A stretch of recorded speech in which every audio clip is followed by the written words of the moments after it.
اخونا مالك الحمد لله مفيش اي حاجه يا جماعه، هو بس الموضوع كله عشان انا ما عزمتوش في اول يوم الافتتاح ولع في نفسه. انا مش متوقع ان هو يعمل حاجه زي كده. اخو ناصر البرنس ولع في نفسه، خناقه على ورث وملايين بقالها سنين من ساعه ما والدهم اتوفى. يمكن في البدايه تتعاطف مع اخو البرنس وجايز يكون عندك حق، بس ما تنساش ان كل حكايه ليها زاويتين. ناصر بيقول انا اشتريت حقكم، واخواته بيقولوا ده كل حقنا وطردنا. انا مش جاي هنا اقول مين اللي غلطان لاني ما اعرفش. هل الدنيا والظروف والمشاكل ممكن توصل حد لانه ينهي حياته بايده بالمنظر ده؟ للاسف لما تكون حاسس ان كل حاجه ضغطاك واحساس الظلم بياكل في روحك كل دقيقه وكل ساعه وكل ثانيه لمده سنين طويله. تخيل تبقى نايم في بيتك مع اخواتك ولا مراتك ولا اعمامك اللي المفروض يكونوا مصدر امانك، وهم اول ناس بيخونوك عشان خاطر الفلوس. يا اخي ملعون ابو الفلوس. تخيل ان احنا عايشين في دنيا الواحد مش عارف يشوف ابنه ضناه ومحروم منه وبالقانون، او تخيل ان انت عندك ميراث ومش قادر توصل له حقك ومفيش اي حاجه ممكن تعملها غير انك بس تخبط راسك في الحيطه. البني ادم ده بيبقى عامل زي اللي ماشي في طريق كله شوك واعاصير والدنيا عماله تلطش في وشه، ده كله بخلاف ضغوطات الحياه الطبيعيه اللي كل الناس العاديه بتتعرض لها. تخيلوا بعد كل ده طبيعي جدا ان واحد يروح يولع في نفسه لمجرد انه وصل لمرحله لا يتحملها بشر. طاقته اللي جواه ما بقتش قادره، بقى حاسس ان هو محبوس في صندوق صغير مش قادر يفلفص منه. للاسف احنا بقينا في عالم عايش على المظاهر. اللي بيعرف يعيش مرتاح هو اللي صوته بقى عالي وبيعرف يمثل كويس، مش صاحب الحق. ياما بنشوف ستات بتروح المحاكم تنهار وتعيط وتدمع وتعمل فيها الضحيه المغلوبه على امرها، وهي في الحقيقه شيطان سرقه ونهبه وبتساوم الاب بالفلوس على ضناه وبتجيب شهود زور وبتلعب دور المظلومه بمنتهى البراعه. وياما بنشوف رجاله انطاع عايشين عاله على عرق بناتهم ومراتاتهم، مش مهم جايبين الفلوس منين ولا ازاي، حلال ولا حرام، كل دي شكليات. المهم يدوهم فلوس وخلاص وينقلوهم ويعيشوهم في دنيا تانية غير اللي هم متعودين عليها، وقدام الناس عاملين فيها رجاله بشنبات. ولا الرجاله اللي بتاكل ميراث اخواتهم البنات عشان ما لهمش ظهر، واللي بياكلوا حق اولاد اخواتهم اليتامى عشان ما لهمش رجاله يقفوا لهم. شئت ام ابيت هذه الدنيا اللي احنا عايشين فيها. عشان كده البيوت اسرار ما يعلمهاش الا ربنا سبحانه وتعالى. بس الاكيد ان اللي يفرط في لحمه ودمه هو الخسران، وساعتها مش هتبقى فارقه اي فلوس مكسب، لان في النهايه التراب هيساوي الكل. اوعى تحكم على المظاهر، واوعى تقسى على اللي ولع في نفسه، واوعى تصدق دموع من غير ما تعرف اللي وراها. اللي ما يشوفش من الغربال يبقى اعمى، اللي تشوفه بعينك هو بس اللي تصدقه، انما اللي يتحكي لك وانت شايف عكسه يبقى اكيد غلط. اللهم اننا لا نعلم باطن الامور وانت علام الغيوب. اللهم انا نعوذ بك من قسوه القلب ومن قطع الارحام ومن حب الاموال. يا رب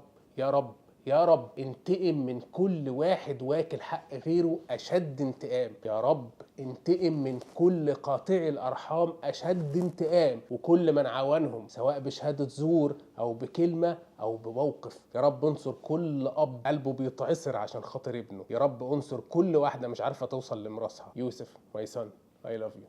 السلام عليكم.